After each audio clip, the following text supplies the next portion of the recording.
Welcome to the Sports Hangover. I'm Michael Benatar, joined alongside J-Dog. Mike, it's good to see you. We literally survived week 1 of the NFL season.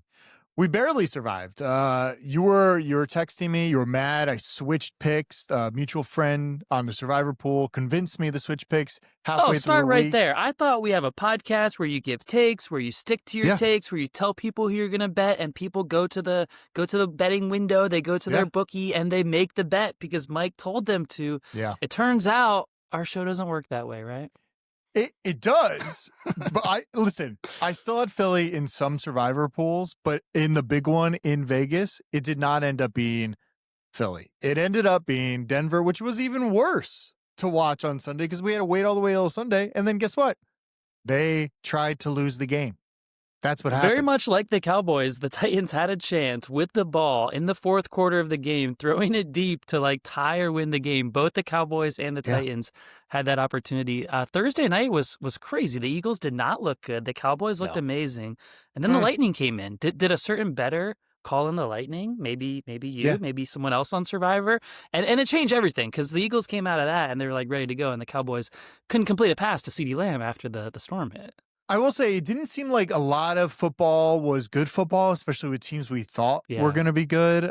Kansas City Chargers in Brazil. It was like, we thought Kansas City was going to be really good. Maybe it was just the location that Kansas City was having trouble with, but I don't think the Chargers are good. I think maybe Kansas City's just bad this year. Well, let's go down the line. Let's go. I have a question about the Chiefs because that was crazy. Go. Andy Reid does not lose week 1 games. You had the stat the Super Bowl champ is always winning week 1 because that's an Andy Reid stat. Seriously, he's the one who's always winning the Super Bowl. Except they lost to the Chargers and friendly fire. Mike, bullshit or believe, Travis Kelsey's mad that Taylor Swift was so happy that Xavier Worthy was drafted that he took out Xavier Worthy on the first play of the Chiefs season on purpose. I love that. Yeah, just took him out. Shoulder dislocated.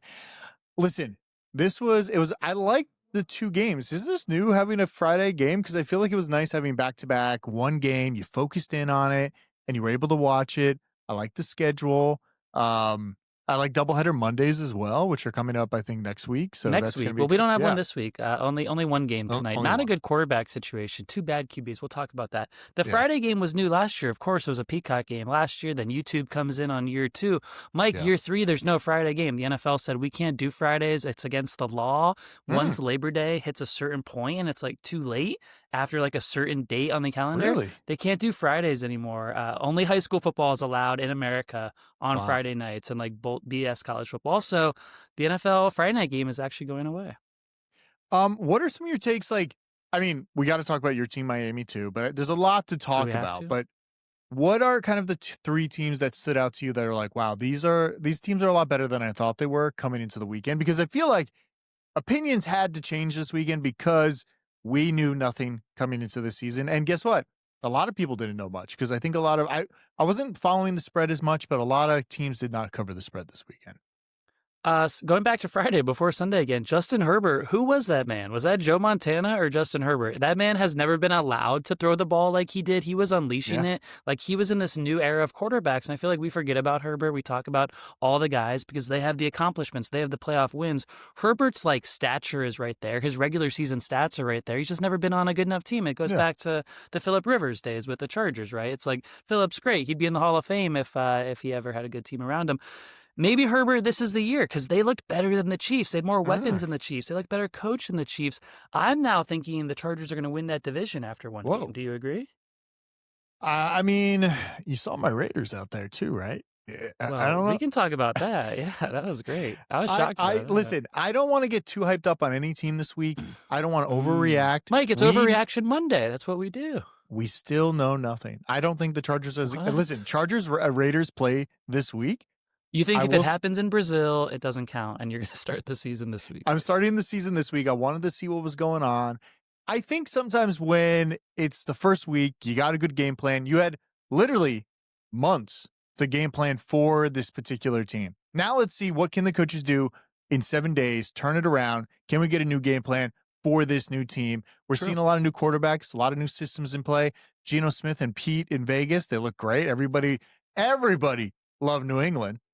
No, Me not too. that It's good. one of my best bets. I'm not afraid to say it. I was 1-2 in the best bets. We're going to go in the lab this week and work on that. I'm not even ready to reveal. Yeah, you were 1 yet. and 2. Yeah. I got my survivor right, and we'll talk about all this. Yeah. The Raiders, Mike, I got to give you some flowers here because Pete Carroll, oldest head coach in NFL history. Yeah. Geno Smith, sleepiest quarterback in NFL history. You look around the skill position, like Ashton Gentry and Brock Bowers are there. Outside of them, can't really name anyone else catching passes or running the ball. Yeah. I mean, I thought he was going to get traded, but he's still there. Amari Cooper came, and he's like, nah, I don't want any part of this. I'm out. Like, I thought it was a bad situation in Vegas. It wasn't. It's a good situation. They went east. They won. Maybe the Vrabel Patriots aren't ready yet, but I learned something about the Raiders. I got to give it to you, where they're more of a playoff possible team than I ever thought.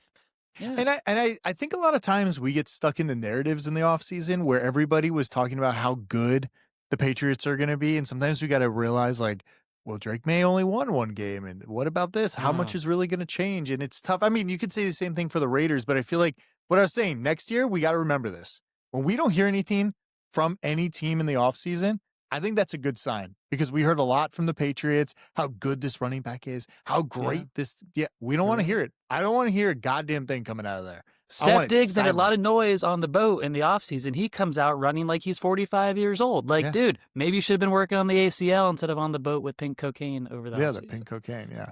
So, this weekend was fun. It was a lot of football. It was great. It was great. Did you love the SNF game? Did you stay up for it on the West Coast, or did you have to go to bed before that? I turned it off when it was 40-25. I said, I'm going to watch that new HBO show. Like, there's no point. You turned it. It's like 8 p.m., 7 p.m. in California when you turned it off. Not even late. I turned it off. I was like, whatever. This game's over. And even if you check all the stats, like when that happened, they kept saying it was like a 2% chance they could actually win this game.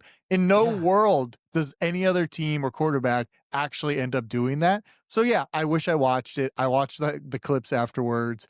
It was great. I mean, what a great way to end the weekend, right? I mean, I guess we still got a game tonight, but I don't think this game's going to be great tonight, by the way. We're recording like a few hours before. I agree. Yeah. We're dropping this on Tuesday morning. That was a bad Monday night game. It was a bad Caleb Williams, J.J. McCarthy game. They're not ready for prime time, clearly. That happened. Mike, I just thought the Bills fans left too. So they left. Yeah. Josh Allen said something about them after the game. He's like, you guys, I thought you were the best fans in football. Mike, we thought you were the best podcast host in football. You went to bed. You went to the HBO show before Josh Allen led the comeback. Plus, our boy, UCF kicker, Matt Prater, the only NFL player older than us at this point is Matt Prater. He's 41 years old. He went to the university before we did, which I can't even believe that's still happening in the NFL. Even he there made before the big us, kick. I know. Did you see all the comments where everybody was thinking like, oh, yeah, we thought we got a new coach on the special team side. Everybody thought he was a coach because he sold. And I saw a picture of him. He looks old. He looks old. Yeah, his interview was old afterwards. First, the Ravens, like they played a great game for 3.5 quarters, yet they turned the ball over again. This always gets them in big games. It's always the playoffs against the Bills or the Chiefs. It's big regular season games. It's like no one even cares if they go 15-1 in the regular season because you just expect them at this point to blow it and turn it over. Like Derrick Henry looked like a man among boys. He was a god on the football field all night. And then he just gets punched out like in one spot and you lose the game. It's kind of sad how one play can change your whole trajectory, maybe their whole season, right? They might not live this down all year with the way that would have hurt. Yeah, but this is a team that does that every year. They're just a team that loses in these big spots for some reason. And I mean, man, I wish I put some money on Josh Allen to be MVP back-to-back because he might be.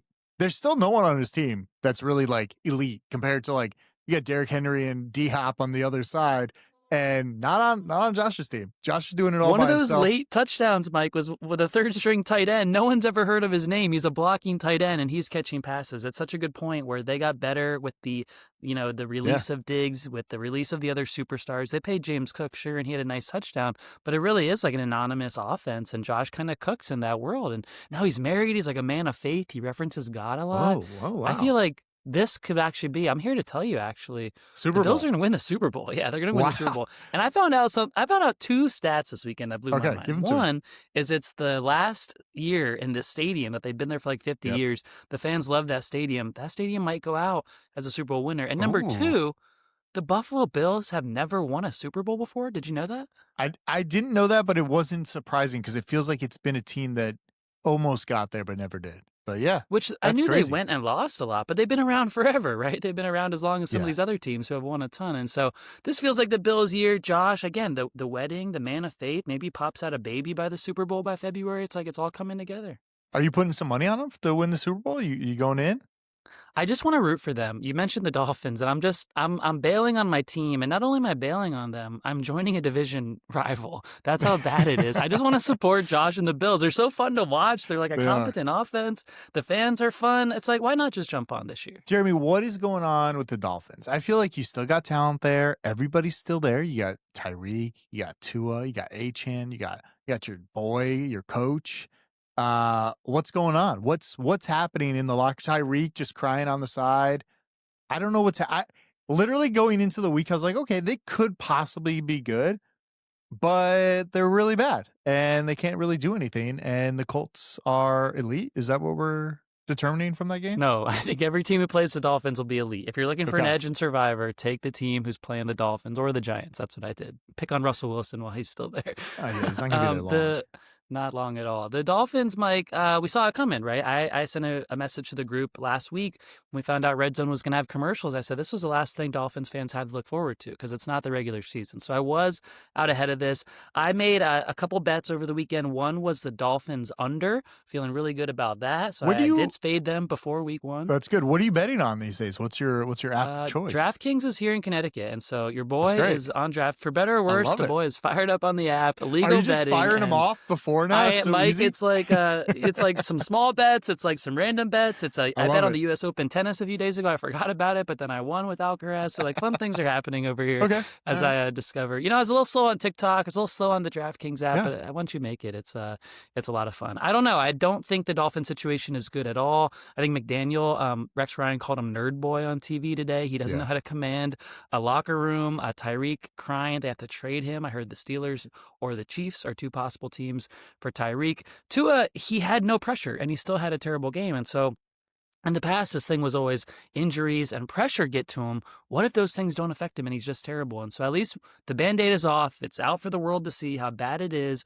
And so McDaniel needs to go and Tua needs to go, but it's going to take all season to get them out of here. You know what's weird with your team? I feel like your team is there's a high season where it's like, oh yeah, next year we're going to be really good. Like we got possibilities. Look what we did this year. And then you guys just like crash out. It's like you're doing like meth or something and you get a super high and then you just fucking go to the ground. You're just in the ground. I like that. Right? I feel that way as a Dolphins fan. I feel highs and lows a lot of times spent in the ground. But also the highs always come like week 5 or week 7. They never come when it matters in December or January, because the best stat that we've ever shared on the show is my bar mitzvah is more recent than a Dolphins playoff win. And that looks like it's going to hold up until I have kids at this point. It's a long time. That's a very long time. It was just like, I don't know. This weekend was fun. It was fun to watch. It was hard for me to watch in the afternoon, so I didn't get like a full time watching the Seahawks play.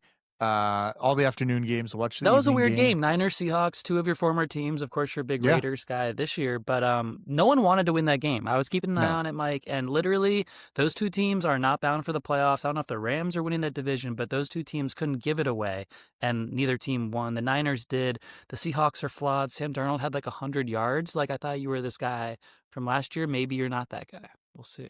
Well, I think the offensive line is tough. I think you got to get used to all the receivers. They're different receivers. He was throwing to Justin Jeffersons. He's not throwing to that guy this year. He's throwing to Cooper Kupp and JSN. Smith-Jigba's pretty good.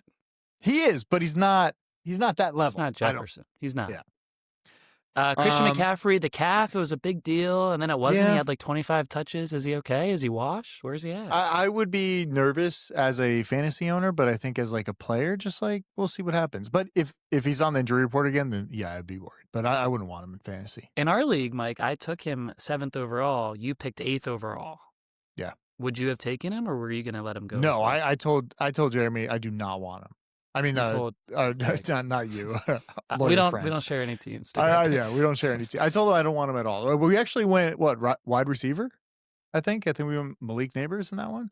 You did, which I wouldn't touch our Giants playmaker. Well, once Dart's in, I think we'll be fine. So it's just got to hold. Is that coming this week? Does Russ get one more game against the Cowboys? Because we'll talk about Survivor next week, and I circled the Cowboys. If Russ is starting at Dallas, I'm not afraid to blow the Cowboys. Really? Okay. Interesting. I was a little nervous about it, but I think Russ is out week 4. I don't think he lasts till week 4, because if you lose this 4 games in a row, you're out.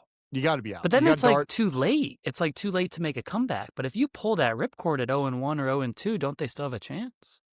Yeah, but how much did they pay Russ? Like, I feel like Russ is a guy that keeps like getting moved on from. And I know he made a lot of money. I don't know how much money he made between the Seahawks and Denver. Denver gave him what, like a $200 million contract or something? Yeah, I think that he got a lot of it. It was a lot of money, and it was like a lot guaranteed. And he took what, a 1 year, $1 million paycheck or something, like league minimum with the Steelers. I mean, it's a tough choice. You got 3 quarterbacks in there, and I still think Jameis would probably be the most fun to put in right now. Jackson Dart would be like, is our team ready for a rookie who's going to make mistakes, but also has some high highs? And I don't know where that goes. I think the high highs are necessary. At least him and Neighbors will connect for 100 yards and a touchdown a game. Brian Daboll, from reports I'm hearing up here, of course, local story for me in New York. Sure. He told Jackson Dart after one of the preseason games, he shook his hand and said, "I love you." So you don't say that to a quarterback unless you're going to bring him in September. And so I've got Russ only playing like maybe another half. Maybe he gets through Dallas, maybe not. I thought it was that bad. Like I bet on the Commanders and Survivor because I knew Russ had no chance, never had to sweat it, unlike some people.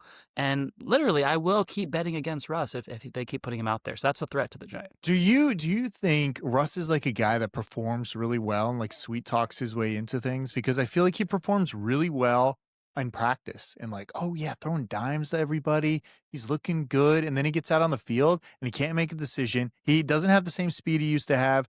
And he's just not throwing the ball. Like, he can't throw the ball. If you wait too long, you got to throw the ball to somebody. You can't just keep running around. I don't know. It's yeah, he does annoying. have that. I think he's like a professional. At least he's one of the top 25 or so quarterbacks in the world. It just so happens that 20 of them can score points, and the next 5 are bad at it. Are the ambulance coming to arrest you or something? They're coming to get Russ. I told you it's a local story. Russ is next door here, and they're coming to pick him up right now. He's pretty old. All right, you want to talk? Let's talk this week. Let's talk our gambling bets. Let's do all this. I got some stats to run into. So our current record, you won your Survivor pick. You were moving on. You got you got the Washington Commanders. You got them right. I was not high on them. No sweat, Mike. No sweat at all, right? No. I was gonna sweat them because I was nervous about them, but good pick.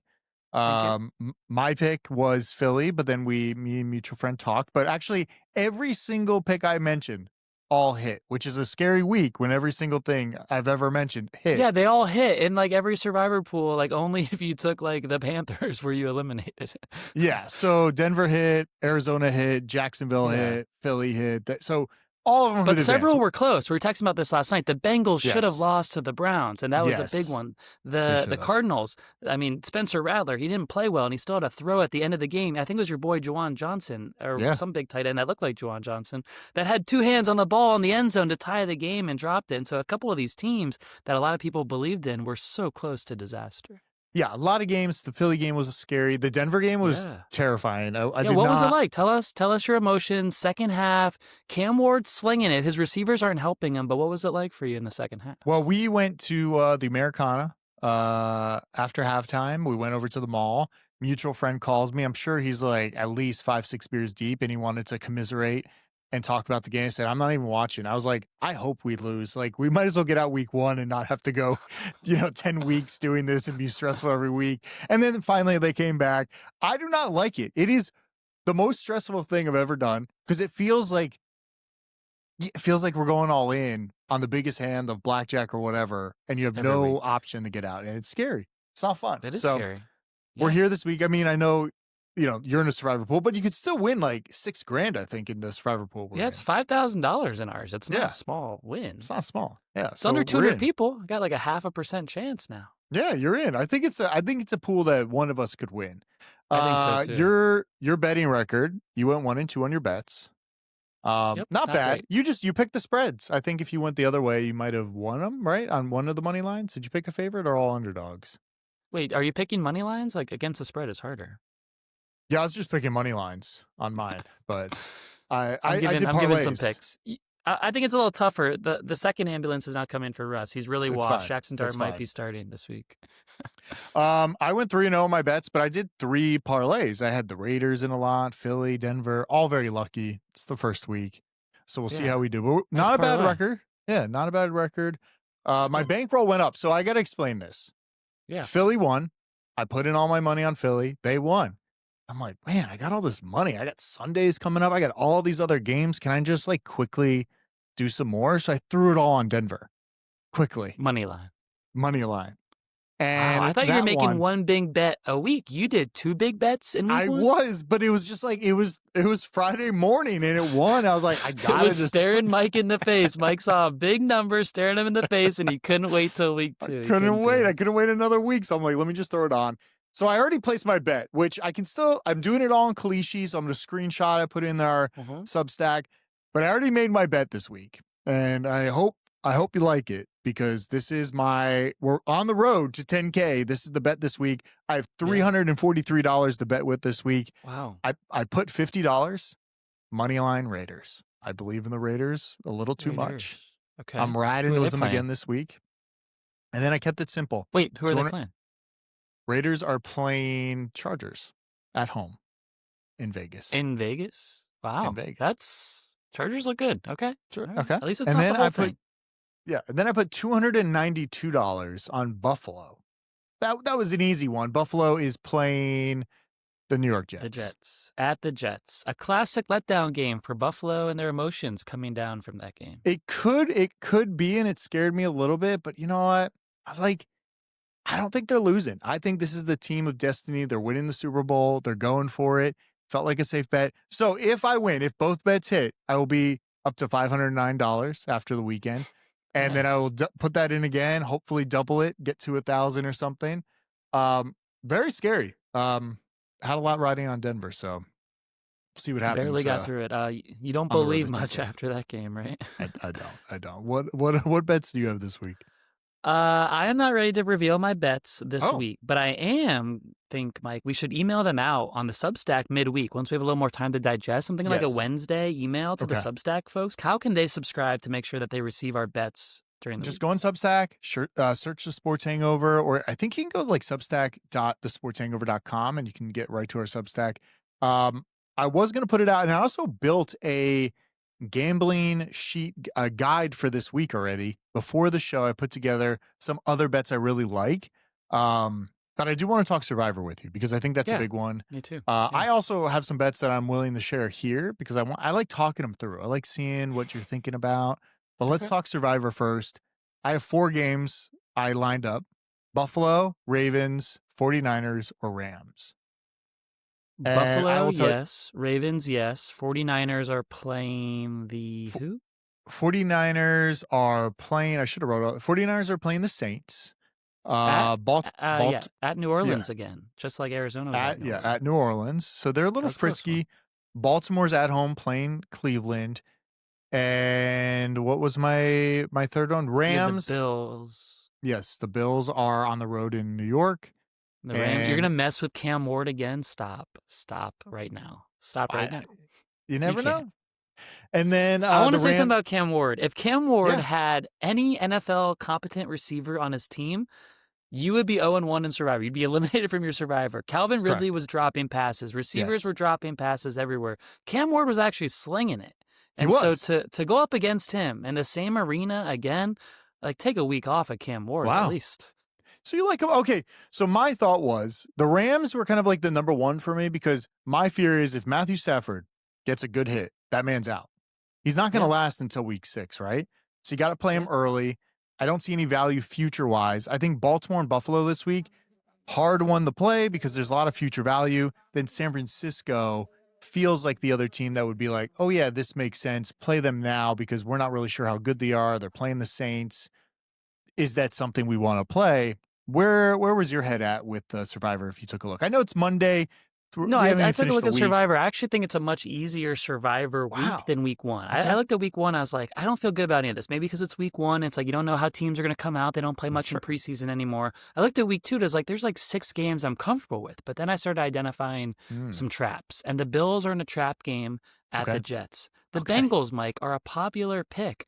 Now, the Bengals are 1-0, against the Jaguars at home. I'm seeing a 70% hit rate on the Bengals to win that game. I know, it seems scary. And here's what I want to tell you. They're 1-0. People who look at the box score, who went to the mall like you did yesterday afternoon, they're happy with the Bengals. They don't know. The Joe Burrow manifesto says don't touch that man in September. They almost I'm thinking lost about to taking Joe the Jags. Exactly. I'm thinking about taking the Jags, not in Survivor, no, but in a bet. And I'm telling you some Survivor themes that I'm looking to fade. So the Bills and the Bengals I'm looking to avoid. A Survivor team I do like is the Lions. Now, the Lions are 0-1. You're like, wait, the Lions? Yeah, they're going to be at home against Caleb Williams and the Bears. The Bears are going to wake up tomorrow on Tuesday. They're going to be like, oh, shit, we go to Detroit on Sunday? We're taking the bus on Saturday? That's so soon.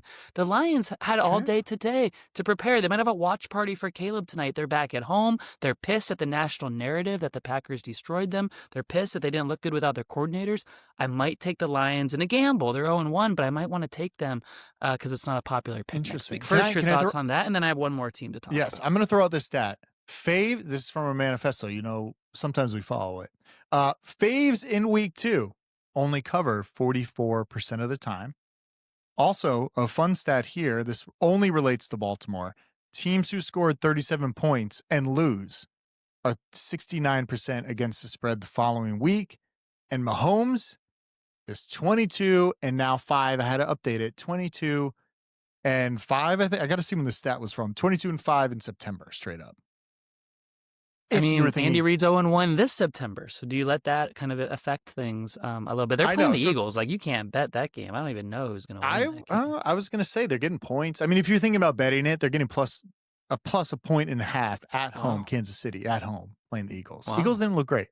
Jalen Hurts also did not want to throw the ball. Agree, they did not. Another team I'm thinking about, I mentioned earlier, the Cowboys. Yeah. The Cowboys, if Brian Daboll is being real with me and says Russell Wilson's going to start and play week 2, I'm going to fade him again and roll the Cowboys. Again, the Cowboys had so much extra time. They got back to Dallas on Friday morning. They're waking up all weekend, getting ready for their week 2 game. Again, they're 0-1. They're pissed. CeeDee Lamb is stewing around the building. He's stewing around the building. Those drops were so uncharacteristic. Yeah. I think the Cowboys back at home, if it's really Russ, I might take the Cowboys seriously because you're not going to use the Cowboys a lot this year, I don't think. So why not burn them early and take advantage again of Russ? So you think I like this for Survivor. I like the thought process. It's a little scary to play Dallas, but they will play the Giants again. But you think maybe Dart will be in or somebody else will be in? In New York, Jackson Dart will be in. The weather will be in New York. It'll be different. Yeah. It's really hard to convince mutual friend of a contrarian thought pick because we have a lot of money on the line, so it's hard to convince him about this. So hopefully he sees this clip. I know he doesn't listen or watch the show at all. That's crazy. He's like our best friend. Yeah. I don't even think he downloads it. But we need... We have other friends who listen, and we appreciate them. The Canadian, the lawyer, the meme guy, all them. Yeah, it's all great. But yeah, we just need... I like the contrarian thought because I do think this is a game of contrarian thinking, trying to not be outsmart or outdo anybody, but don't take Buffalo this week in your Survivor pool because they might be better down the road like week 8 when they're playing somebody and you're like, oh, this is a great time to play Buffalo. There's only a few weeks left. You don't want to burn these great teams early on. And I don't think Dallas is a great team. And Giants are not great. Well, that's what I was thinking about. Now, to get through the season, you only need 18 Survivor picks. And so you don't want to go taking a team that you don't think is in the top 18. Now, a lot of folks took the Cardinals in New Orleans in week 1. On the road, tough environment, and you're taking maybe the 23rd best team in the NFL. You don't have to go that low. And so there's certain teams you don't have to stoop that low to. Now, so my thought is at the beginning of the season, this is a, preseason ranking, right? So I think throughout the season, by week 10, I think the ratings of the teams will be totally different than what they are today, right? We'll see. Yeah, and you can try to predict that now and think that you have an edge and get it right, or you can get it totally wrong. It could go either way, right? Yeah, no, I agree. But I think also in the Circus Survivor contest, we have to play 20 games, 20 teams, and it's also on a Thanksgiving and a Christmas day. Those are 2 different weeks considered. So it is hard. And you don't want to play Arizona, but it was a fun... You just get them out of the way, and you're like, wow, I got all these great teams left. And it's also a situational They didn't play well. And again, San Francisco's going to New Orleans. This is New Orleans is one of the best home crowds in football. And do you think it was, which I'm glad I didn't play them in Circa, but having Kyler Murray have massive diarrhea at 4:30 in the morning before the game, probably ate some random food in New Orleans, doesn't put a lot of confidence in you before the game. So hopefully next week he's a little better. He's playing Carolina. I don't know, Mike. Of all the illnesses to wake up with, GI issue for a running quarterback, flush it out, baby. get on the run. Because when that man was running, he looked fast. He looked limber. It's like maybe he's down 5 pounds. Yeah, but then you can worry about like cramps because you're dehydrated. Are you still going to be shitting? Inside, at least. Yeah, how much stuff are you going to have to take to like stop it from shitting? But yeah, I get it. All right, so there's a lot of options. I like that we're going to save it. We'll put out our bets maybe on Wednesday. We'll throw out the Substack. You guys can look at it. Now, this is new for us, but I am putting a paid section of some other bets. So maybe not our best bets, but we have some other bets that's going to be behind a paywall because, guys, listen, we need to make a little money here. So it's $5. Yeah. We have can't give that away for free. Mike's brain is not for sale for free. You got to pay for it. But listen, if we're hitting and winning, maybe we'll decide like, hey, these are some of the bets. Especially if you're not listening to the show, you might as well just pay $5 to get all the bets right there for free. So, but still subscribe to our Substack. Yeah, so we'll see what happens this week if anybody subscribes. I like that. That'd Let be us great. know if someone subscribes. Maybe we'll give them a shout out on the show. Maybe we'll like give them advice, personalized advice. Like we can unlock something here. Right? Yeah. Well, you can leave a little message, or if you want to jump on the show, ask us about a game or a line. Like if you want the experts to take a look at it, we're right here. We'll take a look. I will say after last week when we put out our picks, we did get a few free subscribers on our podcast, which is weird. People like that. Yeah, it's not weird to me. So all right, this week, undetermined. We will send our final picks on Wednesday. Where are you leading that Survivor right now? I did like your Dallas. I do like that a lot. I like that idea. I like the thought process there. I think I was leaning Rams initially because I just want to get rid of Stafford and the Rams because I think they will be, like you said, they could be leading the NFC West and we want to play them early. I don't trust them against, the Seahawks or anybody like that, but playing, who are they playing again? Who are the Rams playing? Oh, Tennessee. The Titans. But they're at Titans. And again, it's like, do you think home field is a big deal in Survivor? Because I do.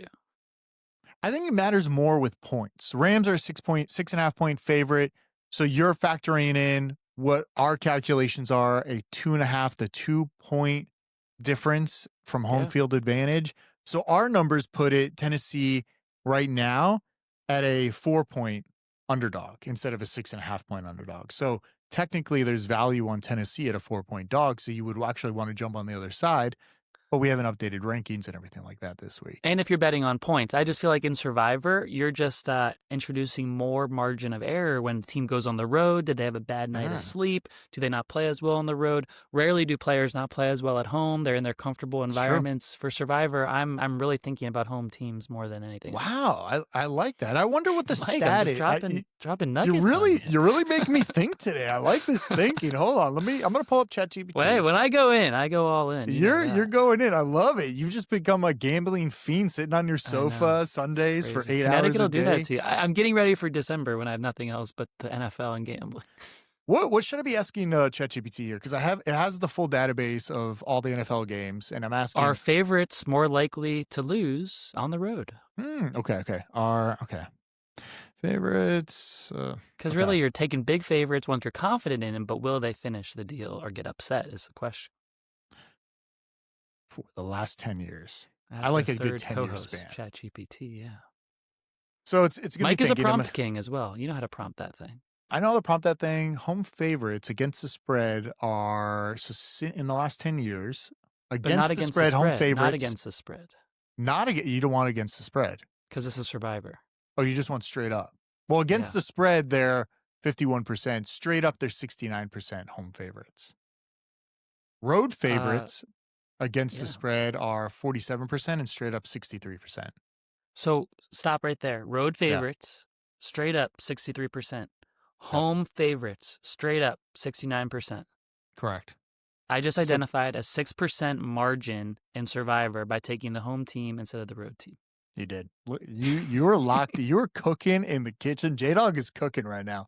It's like what they say about Ryan Clark, the man who criticized people who didn't play football, right? It's like when he's playing NFL football, he's not in the take factory. He's not watching Red Zone for years. He's not in the take factory developing these things. He's out there listening to Mike Tomlin chew his ass out. The rest of us, we're in the take factory figuring it out right here.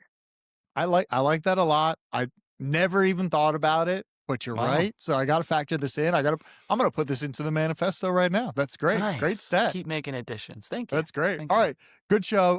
Check out thesportshangover.com. Go to our Substack. Subscribe there. Wednesday, we'll put out all our picks. Nice. There might be a little paid section. We'd love for you to support the show. We need a little cashola over here to continue doing all this. Maybe, hey, if we get enough subscribers, we could even do another show a week. I know Jeremy doesn't want to do that, but we could.